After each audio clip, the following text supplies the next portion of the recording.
loaded, keep it loaded, keep it loaded.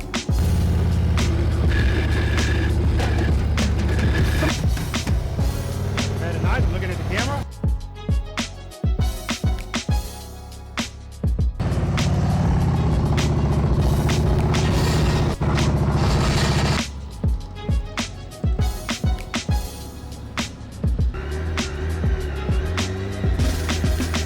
Very nice, good, good, good.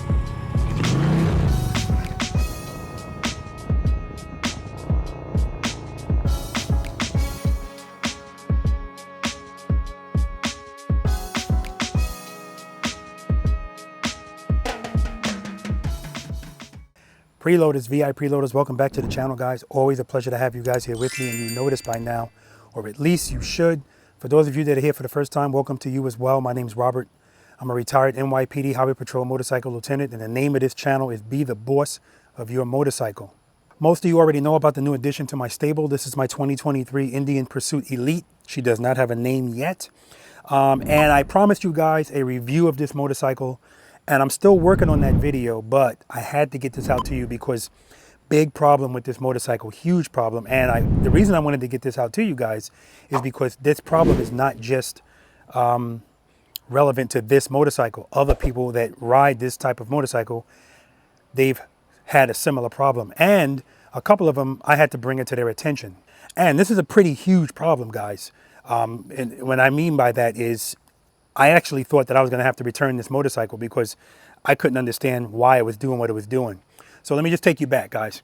So when I was riding this motorcycle, anytime I would make like a slow speed turn, I felt a little bit of, it's hard for me to explain what I felt, but something didn't feel right in the front tire. Like it almost felt like there was a lump in the tire or something. Again, it was subtle. It was nothing extreme, but I know I felt something. I kept doing the turns to make sure, you know, it wasn't the ground or something like that.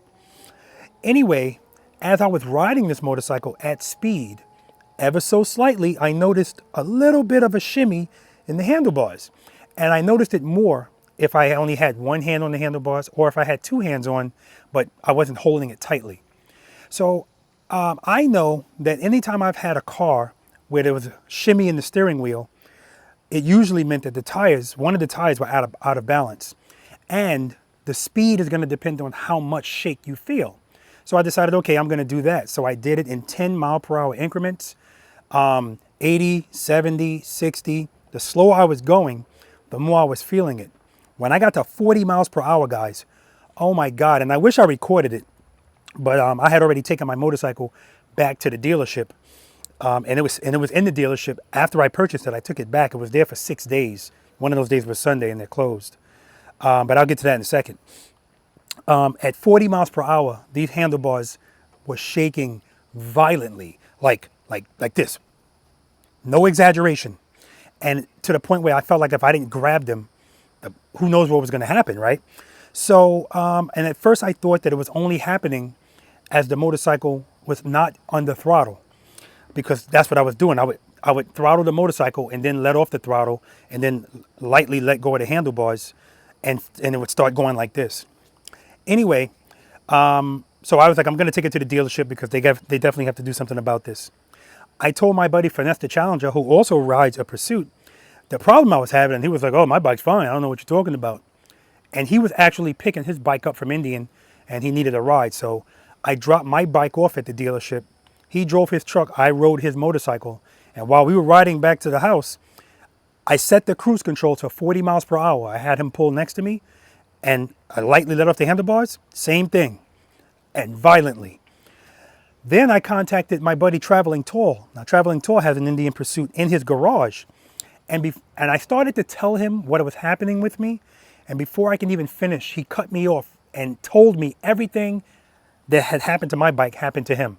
So I said, wow, so clearly this is the problem. And this is why I wanted to make this video for you guys, because if you ride an Indian Pursuit or even a Challenger, it might be the case with the Challenger as well, I want you to bring your motorcycle to 40 miles per hour and then just take one hand off of one of the handlebars, or you could keep both hands on the bars, but hold it lightly. If your handlebars don't start going like this, then it doesn't affect you. Anyway, and I was getting nervous because, again, I thought I was going to have to return the bike. But I spoke to the GM at the dealership in Savannah, and they pretty much did everything. They checked the bearings, they checked the balancing of the tires, neck bearings, wheel bearings, everything. He called up Polaris. They called up everybody they had to call up. And it even went as far as him contacting the engineers that were out with the racetrack guys.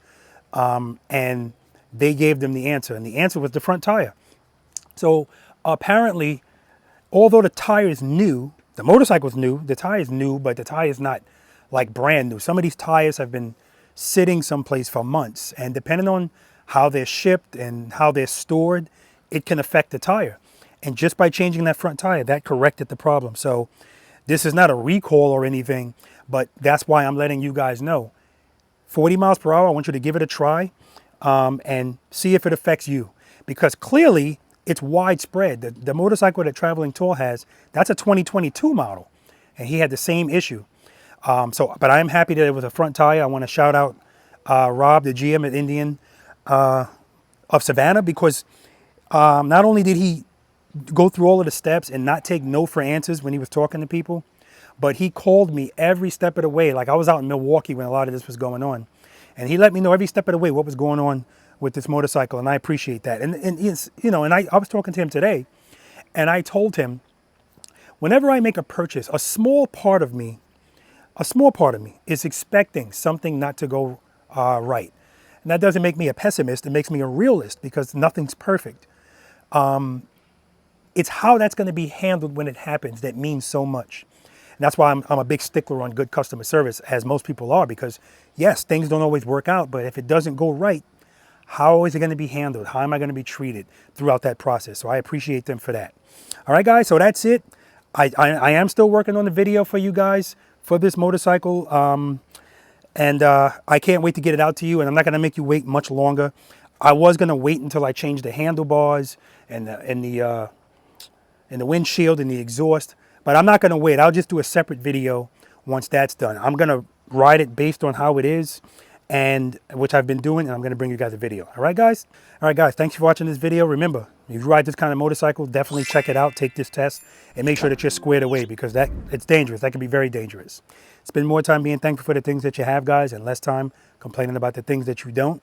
Seat time doesn't equal practice time, guys, and if you have time to ride your motorcycle, you have time to practice on it. Until next time.